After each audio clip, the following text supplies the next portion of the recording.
Cynthia is a dancer, an author, an entrepreneur, a mother of 4, and she's been running her own business for 26 years now.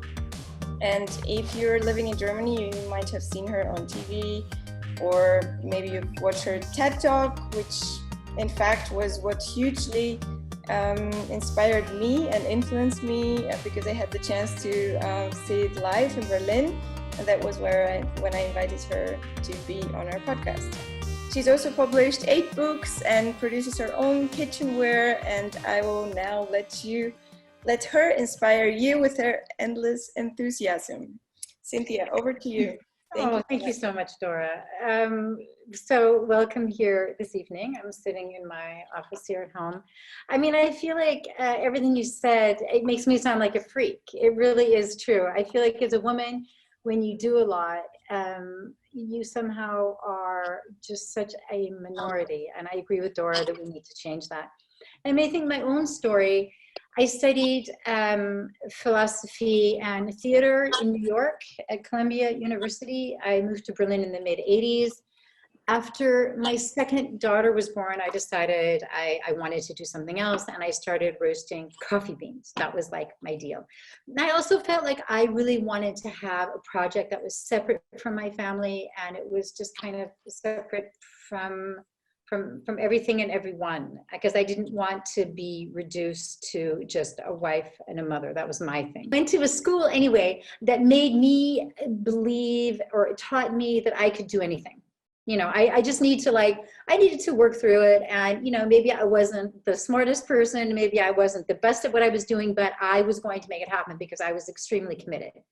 And so in 1994, yes, I opened my first shop in Kreuzberg. That was a coffee roastery and a bakery. In 97, I opened my second shop in Mitte, which was a big deli, huge. I just recently closed my shop in Mitte because of COVID.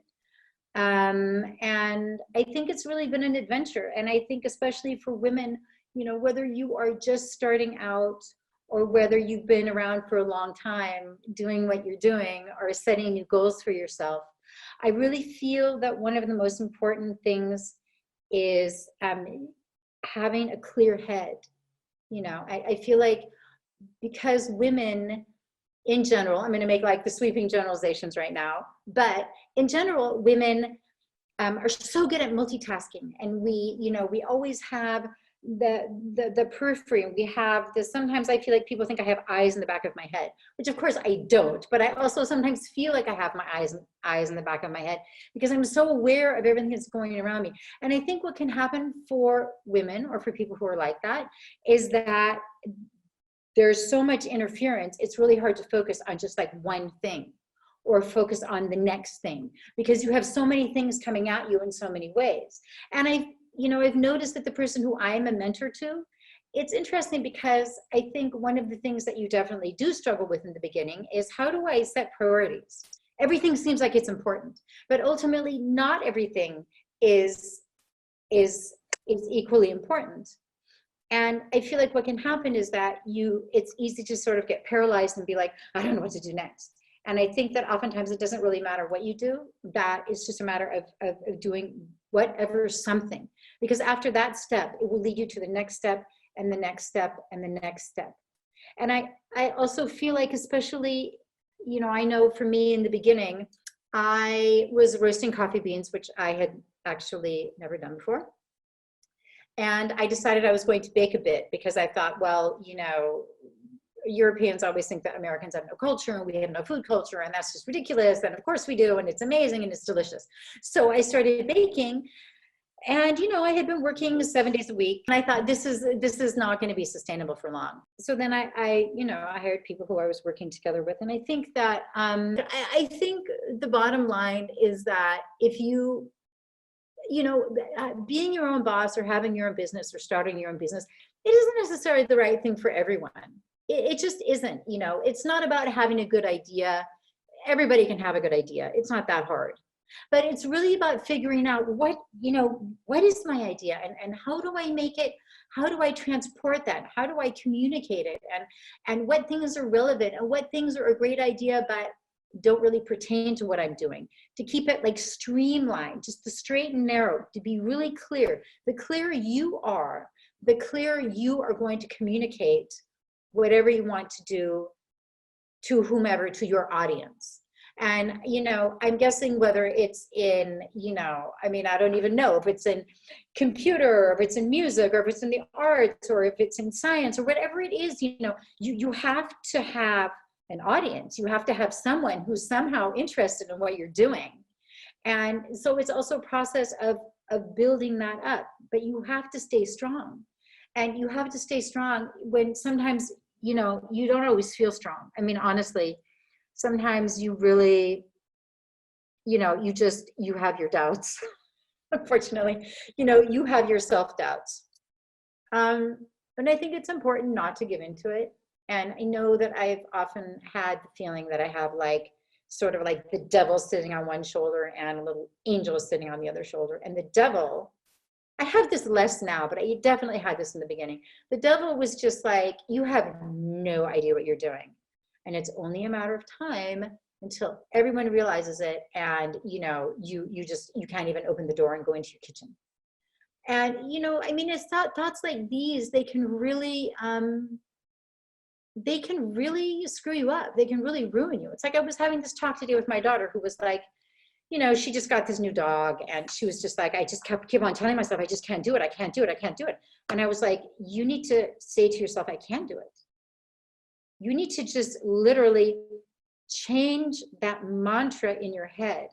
And let me tell you, if you can believe you believe you can do it, or at least you believe you can try and do it, that's half the battle. It really is. And so the story goes for me of needing to believe I could do it, and also certainly setting goals for myself, and setting goals behind the goals, behind the goals, behind the goals, so that sometimes I really felt like almost like a donkey with sort of like a carrot out in front of me, and I was always running after this carrot, and I was actually never going to get it, but I still ran after it. And I think to a certain extent, I do still feel like that. You have to be your motivating factor, best friend, and you also have to be able to be constructive with yourself. You have to be critical of what you do and how you do it. It's really important. Not everyone is going to be honest with you for many, many, many different reasons. But I think that you can be honest with yourself. And I think it's really important that you know where you're at, you know what your strengths are, you know what your weaknesses are. If you have certain weaknesses, embrace them. And if those are the things, people think you have your own business, you can just do whatever you want. Like, you don't have to do all the stuff that you're not good at. And that is just not true. You have to do, you have to do a lot of different things that you maybe don't enjoy doing, or you don't feel like you're good at doing. And I have also learned through the years that those are the things that I do first. Because if I'm tired, or if I'm run down, and then I have to do something that I don't do very well, or that I don't maybe understand very well, or that I feel unstable about doing, it doesn't help me at all. So I guess my point is in order to be successful in your own business, in order to even take that huge risk of opening up the door and going out there and going after what you want, you do have to somehow believe in yourself. You really have to be your own best friend. And I think the amount of time that some people spend looking at what other people are doing, and reading the comments about what people think about them, and it's all like one huge big fat distraction. So I don't really play into that.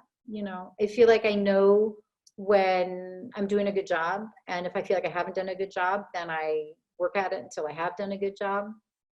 And I feel like the standards that I have for myself, the standards that I have set for myself, the bar is really high for me, and it needs to be high. Otherwise, I don't need to do it. That's how I feel. The flip side to that is being like a neurotic overachiever, which is like a very difficult way to live a life. And I don't feel that I do that anymore. But I do feel that, you know, you have to, man muss sich behaupten, you say in German, you know. And I feel like at the end of the day, yeah, I mean, it is a white man's world. I feel like we all kind of know that. And I feel like I talk to some women and they're really stuck on that, you know. It's like this mental centrifuge. And I feel like it's almost like a record stuck in a groove. And I think it's really important for women to make sure that they're not doing that.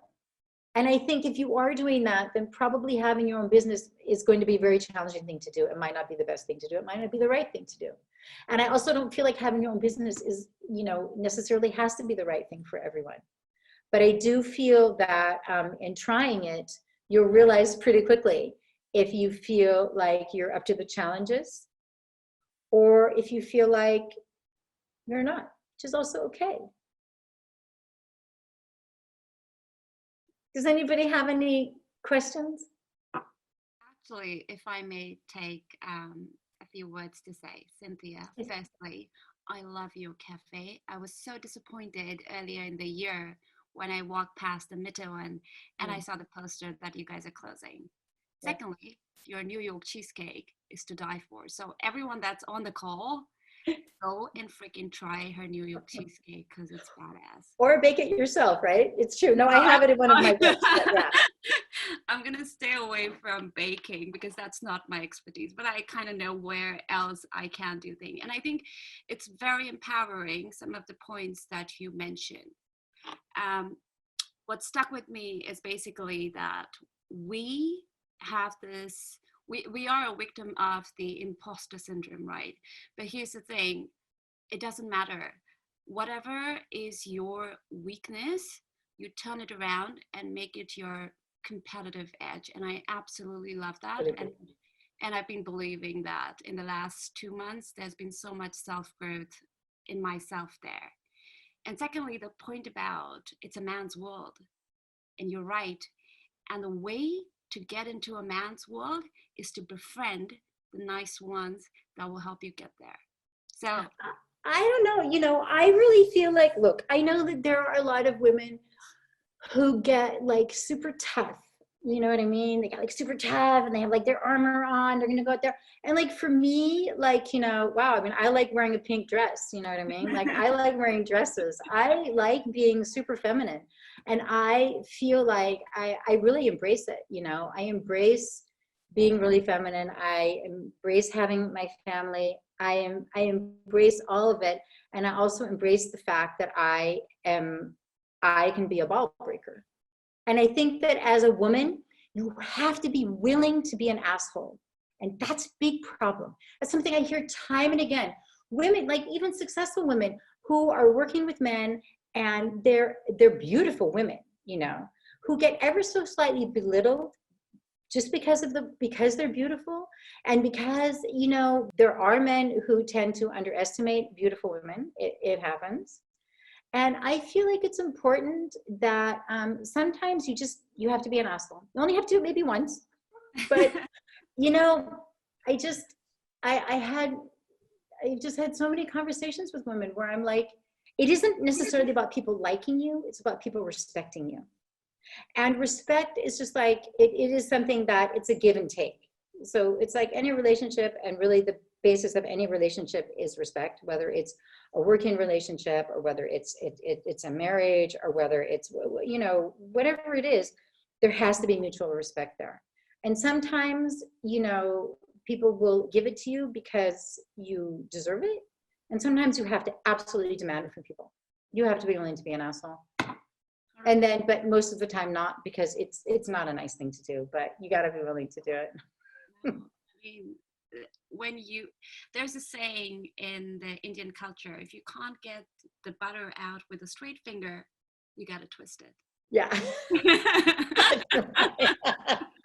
I think it's true. And I mean, I just think it's like, you know, I feel like, I mean, I had that in the beginning, like every time I had to have like some kind of a talk with the staff, I feel like my voice would rise.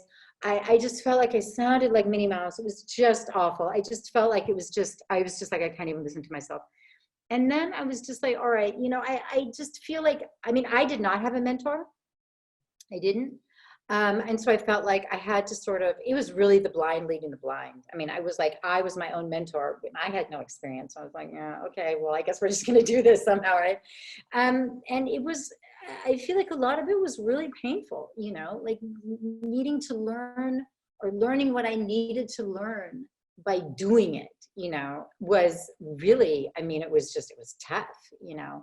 And at the same time, I had to make sure that I was producing what I needed to produce in a way that was up to my standards. So, I mean, I think it was like, you know, I mean, it was kind of like, it was a tough school. It was a tough way of learning, but I feel like I did it. And I think that's one reason why I like to be involved in FemGems, because I feel like it's really important for women to also invest in other women. And even if it's just being a cheerleader, you know, like I don't know a lot about the other businesses that women or other people are trying to start up, but I do know the psychology that you need to have in your head about sort of beating the odds and about staying in the game, about staying in the ring, about being like, all right, you know, okay, if that wasn't right, then let me try this, or let me try this. Or it's sometimes being like, I'm done. I'm just done here. Like it's not about, you know, persistency always. Sometimes it's about drawing a line. And, you know, and I definitely felt that way about the deli. Like that was a really hard decision to make. That was a strange decision to make because I wasn't actually in a crisis with it yet at all. You know, we closed in the middle of March because of COVID. And then, you know, I was not able to negotiate what I would have needed to negotiate with the owner of the building. And I was just like, I'm done. Like, I'm just done. And I'm going to find a way to gracefully exit this.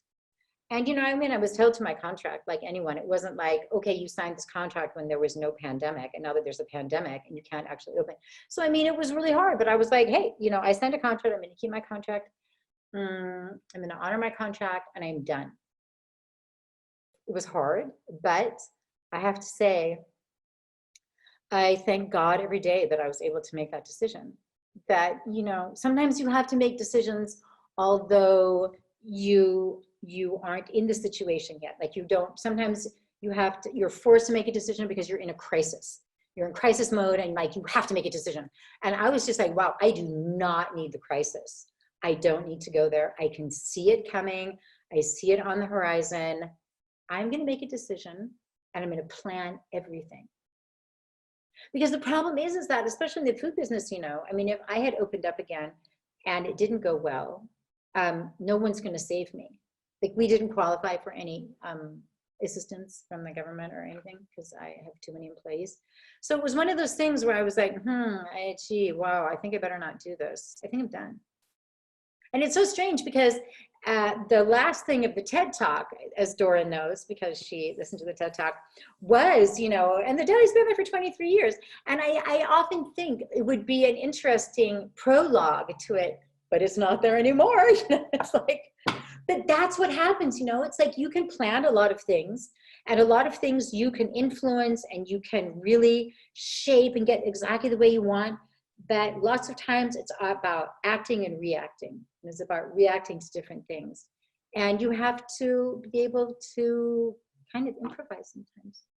Thank you so much, Cynthia. I think we're running a little bit over time. Do we have one more question? Final question for Cynthia? Just have one tiny, it's not a question again, it's a tiny comment here into Cynthia. Thank you very much, Cynthia, because you know what it's exactly what I thought is the fact that we have so many self-doubt, you know, so I the feeling of being accompanied is such, you know, it's so empowering for me. I'm starting, I never done anything like this, I promise, ever, you know, like as I was talking to a friend of mine that is sitting to me, I said at the beginning of this journey, there were a lot of question marks, but like crazy amount of question marks. I could not sleep thinking about this and that, and now the question marks are being resolved. There are other question marks on the journey, but what is, you know, but what I really try to do on a daily basis is to force myself to continue. Yes.